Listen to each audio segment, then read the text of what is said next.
YouTube world, back at it once again. Instant Classic Heat. A lot of stuff I want to go over. The first thing was last night's pay-per-view. No Mercy was the second SmackDown exclusive pay-per-view since the brand split. This show was... I don't know how I feel about this show.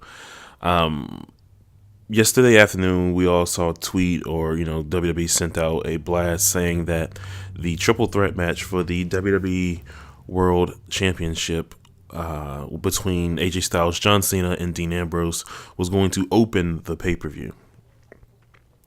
I don't understand why they did this. Granted, I don't know if it's because of social reasons, but of course you had the debate, which was last night, which I watched while this pay-per-view was going on. But I don't know it was because of that.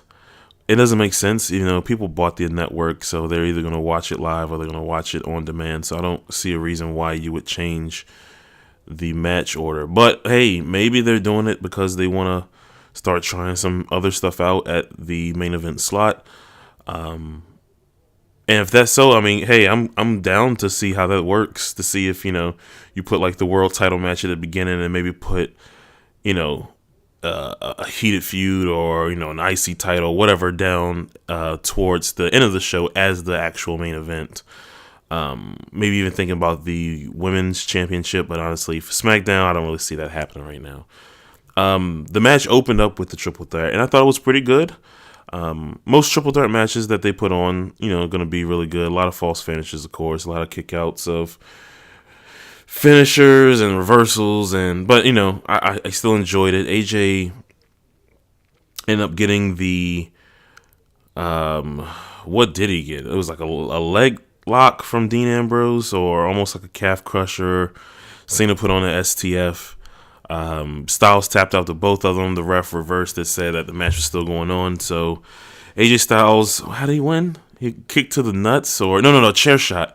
He came in with a chair out of nowhere and gutted Dean Ambrose and pinned him off of the one chair shot. So the ending was kind of flat, but I still thought the match was pretty fun.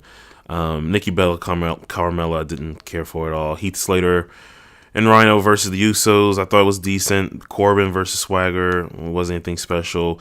Ziggler and Miz for the IC title, which I thought should have been the main event, honestly. You should have had that, especially with the outcome of Ziggler actually winning. And I thought, it had really good heat with it. That should have been the main event. But either way, it was a really good match. I think that Dolph Ziggler has been Miz's best opponent since he's, been in WWE. He's had his best match. In my opinion, his best matches have been with Ziggler. So I don't know whether they go with this, if they do another, rematch or a gimmick match or something at Survivor Series, but we shall see. Naomi versus Alexa Bliss. Naomi took the spot of Becky Lynch, who was hurt, or I don't know if she had some type of surgery. They're being kind of vague with it, but she had some type of surgery, so she wasn't able to perform. So they brought in Naomi versus Alexa Bliss. This was a nothing match. I thought it was a tad bit better than Nikki Bella and Carmella, but that's really not saying much. I think the better part was it was a shorter match.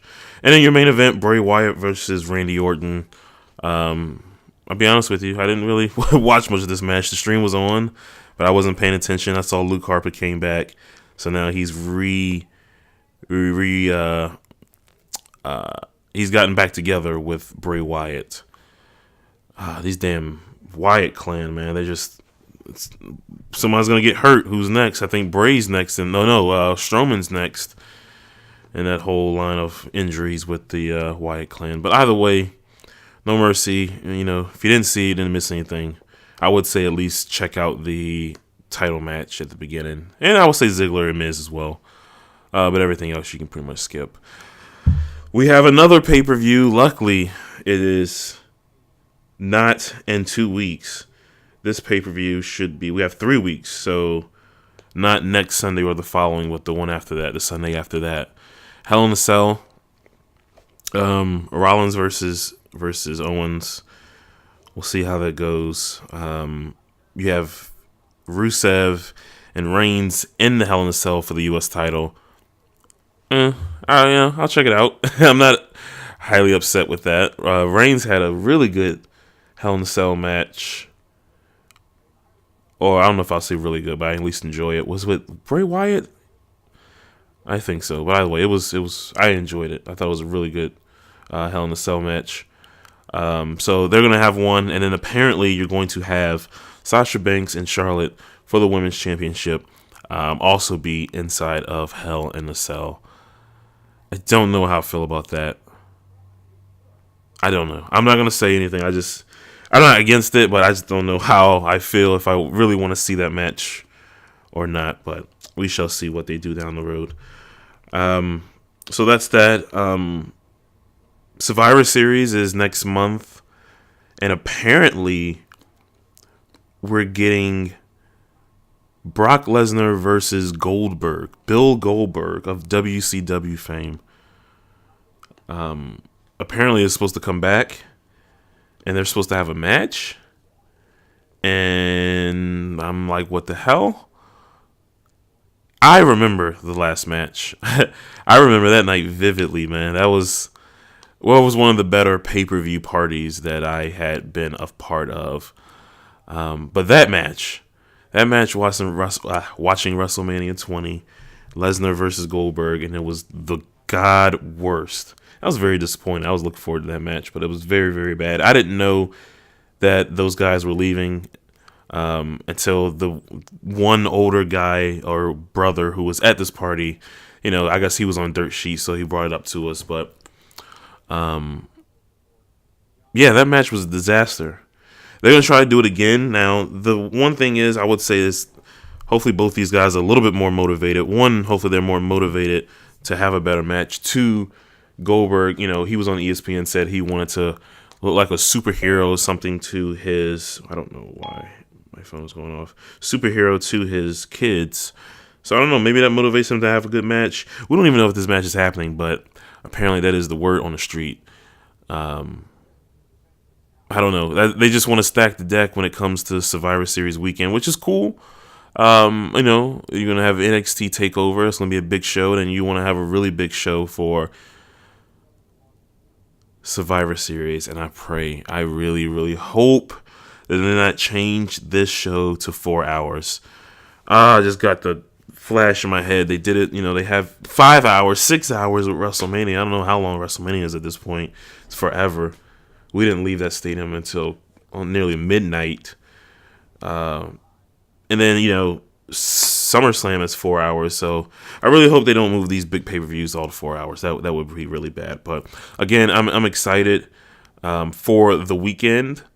When it comes to that match, I don't know. I don't know. We shall see. One thing that I've kind of been excited for, and I'm just going all over the place here, I'm trying to stay in the same mode though. One thing I'm excited for that I read on said Dirt Sheets was apparently the WWE Network is going to start having tiered subscriptions. There's like a free, I wish I had the thing in front of me.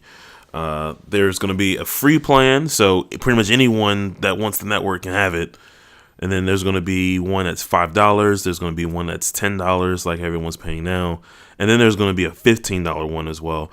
I remember the free stream is not going to have pay-per-views. Pay-per-views or like NXT TakeOver or something like that. You won't get much. You'll get like all the BS shows, Table for Three and Swerved and all that stuff on the stream, but you don't get any good shows. But, I guess somebody peeking in would want to, let me just, pay the $10 or so to get, whatever if they want. The $5 plan, I think, comes with WrestleMania and Survivor Series and Royal Rumble and SummerSlam, which is crazy because paying $5 for those shows are just ridiculous. I mean, granted, we pay $10 for them now, but still, $5 and you just cancel. That's crazy. The one big thing with that $4.99 plan, I'm pretty sure it won't mean much to some of you. but you can only watch it on phones or tablets. Now, I watch my network on my phone occasionally, like if I'm out and about somewhere, or my tablet. But for the most part, I'm watching either through my Apple TV on my TV, or through like my Xbox or something like that. But I have to watch it on my TV. So those who can watch it on their phones and only want to watch the big shows, hey, this is the one for you. $5, you cannot beat that at all. The $10 plan is going to be pretty much the same what we have right now, and then they're going to have a $15 plan that's going to be, I think you can vote on like Hall of Fame, which sounds like a disaster, and then you get like early access to tickets, which sounds like bullshit. But then one thing that sounds really awesome, depending on how it's going to work, is with the $15 plan, you're going to get access to other promotions that are not affiliated with WWE, like an Evolve, or on the little template that you sent out, it mentioned TNA and also Ring of Honor, which is funny because they've talked about buying the library from TNA, which sounds kind of exciting. I just didn't know if we would see that stuff, all that stuff on the network. And of course, Ring of Honor as well would be cool, but I wouldn't know how that worked. Only thing I can think of is TNA. Apparently, if what's his name, Billy Corgan buys the company, he's going to strip everything that is TNA related from the company. It's just basically going to start brand new. So, I mean, if you're WWE, you can pretty much just put on all the stuff that's TNA, and you don't have to worry about, they can still run their company, whatever it may be called. And in Ring of Honor, you can possibly do all the content, all the DVDs that they had before Sinclair took over, which was 2011. Now, hopefully, if something like that happens, hopefully they can still get access to some of that later stuff, maybe like 2012, because you're going to have some Kevin Steen, some El Generico stuff in there that would be nice to be seen on the network. But I don't, there's no official word that this is happening, but that would be really cool. Even if you can start seeing like Evolve on there, maybe have like an Evolve show, like a live show. Like me and Brian talked about this. We were sitting outside of the WWN Super Show during WrestleMania weekend, and I mentioned like the network is really going to get good. They have these partnerships with Evolve and all these other promotions. It would be dope to start to see these guys be put on on the network, so you can start to see them for yourself and not have to worry about paying streams from other places or having to buy a DVD. You will be able to just go on the network and be able to watch their stuff. Again, I just think that's where it should be. Like, everything should be digital. It should be similar to UFC Fight Pass. UFC, they have Fight Pass, which is like their little network. You don't get pay-per-views or anything, but you'll get like the live shows they have exclusive for the Fight Pass, and then there's a bunch of other promotions, other companies that they have that you're able to go on there and watch their fights. And if WWE Network wants to do something similar, I'm all for it, and I would absolutely pay the $15 to see that stuff. But yeah, I mean, damn, man, just look at this, like how spoiled we are as wrestling fans. Again, I would have killed for this 10 years ago, 15 years ago, something like that. It's pretty awesome.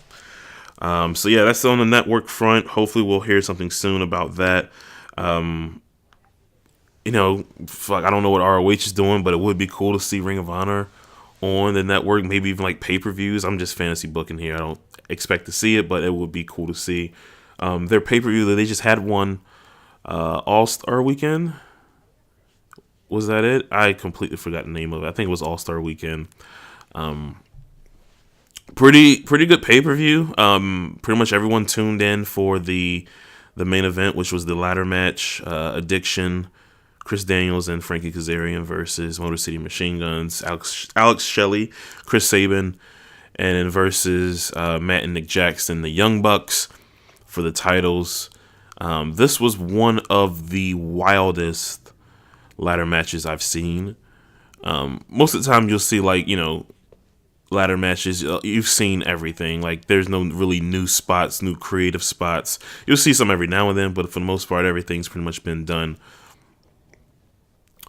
I don't think this was the best ladder match of the year. I still go with Kenny Omega and Michael Elgin for that. That match was pretty insane from Dominion, but this was nuts, man. Like, doing 450s off the top rope through a table on the floor is just sick. You had Nick Jackson. He was like on a ladder, and Matt Jackson had, I believe, Alex Shelley. Alex Shelley was going for a slice brick, and Matt catches him in the tombstone position. Nick is on the ladder on the inside, gets pushed off, bounces off the top rope, and does an indie taker on the floor.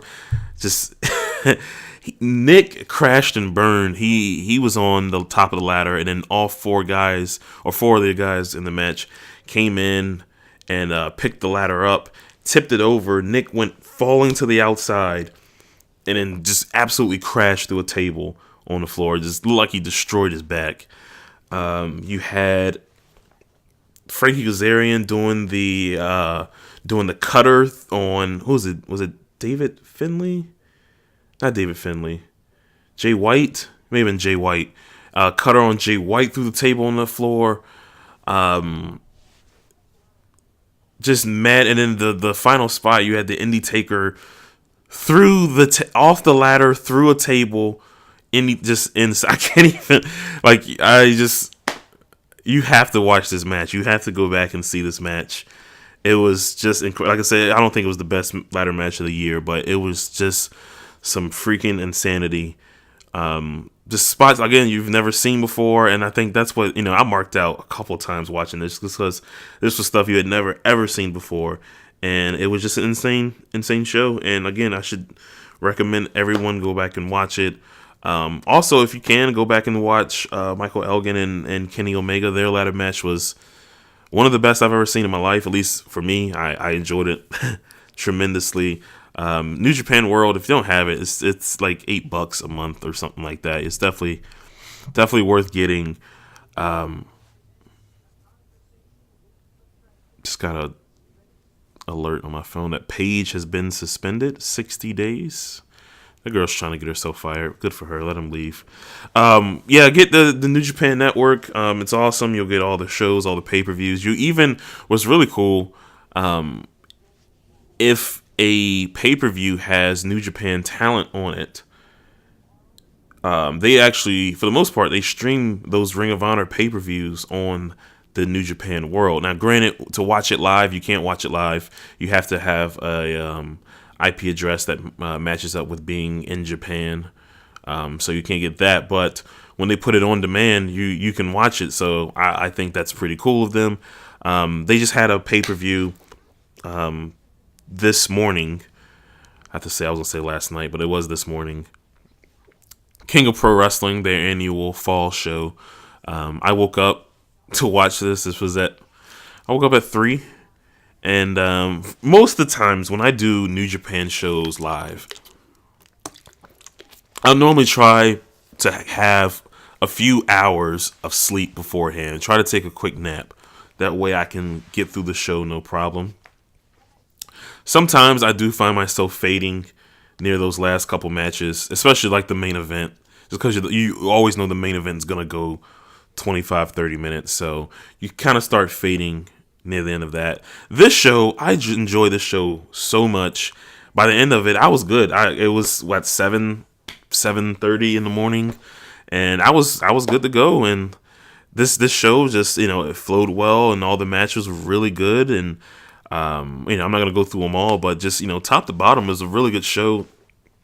The last 3 matches blew the roof off. Katsuyori Shibata versus Kyle O'Reilly. Just insane match. Those guys are just going out there and just beating the shit out of each other. Kicks, slaps, chops. Shibata ended up choking out O'Reilly. Just really, really awesome match. Kenny Omega versus Hiroki Goto. This was for Kenny Omega's shot at the Tokyo Dome on January 4th. He has the shot because he won G1. He gets to face the champion at Tokyo Dome. And this was the last defense of that shot against Hiroki Goto.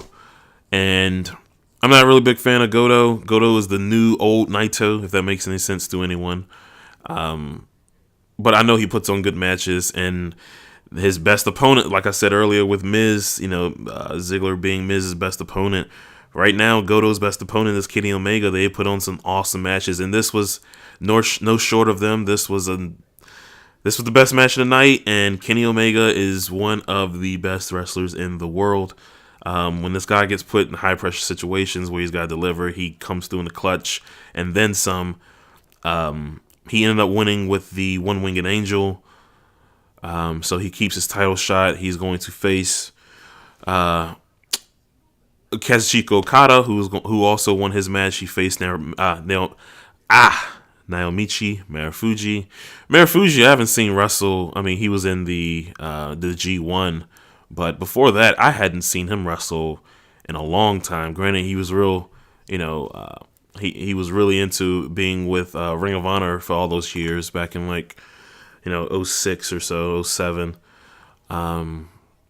But yeah, I haven't seen him. Of course, Noah hasn't really been, anything special since the Sawa passing, but I haven't seen him wrestle in a while, and he still got it. And him and Okada just had a fantastic match. Okada ended up winning with the Rainmaker. He ended up winning 2 Rainmakers.